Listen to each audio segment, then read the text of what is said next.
नमस्ते Nepal. Good news for Nepali football fans.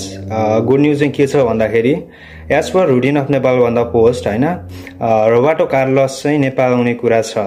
Recently आज चाहिँ रुटिन अफ नेपाल भन्दाले पोस्ट गर्नुभएको थियो होइन भिक्टर पौडेलजीले होइन। अनि उनको अनुसार चाहिँ होइन रुटिन अफ नेपाल भन्दा पोस्टको अनुसार चाहिँ रोबर्टो कार्लोस नेपाल आउने कुराले गर्दा नेपाली फुटबल फ्यान्सको लागि चाहिँ धेरै ठुलो कुरा हो।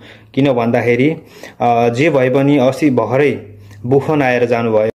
उनको बारेमा भन्नुपर्दाखेरि चाहिँ he is primarily known for his long career at Real Madrid. उनले चाहिँ धेरै वर्ष चाहिँ रियल म्याड्रिडमा बिताएका थिए। उनी चाहिँ कन्स्टेन्ट चाहिँ presence in the Brazilian national team होइन। उनी चाहिँ he join Real Madrid from Inter Milan. उनले चाहिँ इन्टर मिलानबाट चाहिँ बल्ल चाहिँ उनी रियल म्याड्रिडमा गएका थिए। कतिमा भन्दाखेरि 1996मा चाहिँ गएका हुन् उनी चाहिँ होइन। उनले चाहिँ 584 म्याच 584 म्याच चाहिँ खेलेका थिए अनि इन अल कम्पिटिसन जोडेर चाहिँ 584 म्याच खेलेका थिए, जसमा चाहिँ उनले 71 गोल्स गरेका थिए। उनले चाहिँ अब तीनटा चाहिँ च्याम्पियन्स लिग जिताएका थिए भने 4वटा चाहिँ लालिगा टाइटल जितेका थिए उनको करियरमा। 4वटा लालिगा र 3टा च्याम्पियन्स लिग जितेका थिए। अनि उनले चाहिँ he also played in 3 world cups. उनले चाहिँ 3टा वर्ल्ड कप पनि खेलेका थिए। यो चाहिँ राम्रो कुरा पनि हो। एज अ ब्राजिलबाट चाहिँ खेलेका थिए होइन। अनि त्यसपछि उनले चाहिँ he has been described as the most offensive minded left back in the history of the game. जुन चाहिँ उनी चाहिँ रनर अप पनि थिए 997 को चाहिँ रनर अफ थिए र FIFA world cup player of the year पनि थिए, जुन चाहिँ 1997 को कुरा हो यो चाहिँ।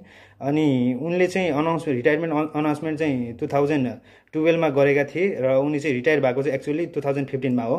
किन भन्दाखेरि उनी चाहिँ अपोइन्टमेन्ट भएका थिए केमा भन्दा manager of Indian super league club चाहिँ दिल्ली डाइनामिकबाट चाहिँ उनी अपोइन्टमेन्ट भएका थिए र उनी चाहिँ नेपाल आउने कुरा भएको छ। यो चाहिँ धेरै राम्रो कुरा हो नेपाली फुटबल फ्यान्सको लागि।